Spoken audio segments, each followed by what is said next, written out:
Breaking news.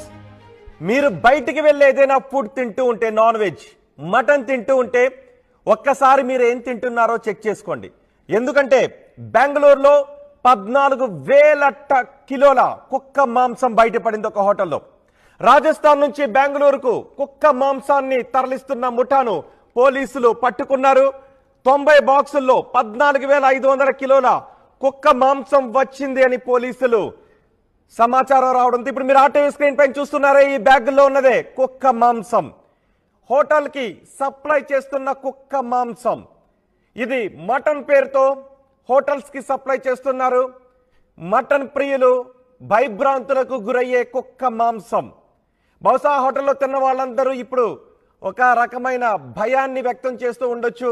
ఇంకా ఈ మాంసం ఎక్కడెక్కడ ఏ హోటల్కి వెళ్ళిందో పూర్తి స్థాయిలో ఆరా తీస్తున్నారు. అంతేకాదు మన పక్క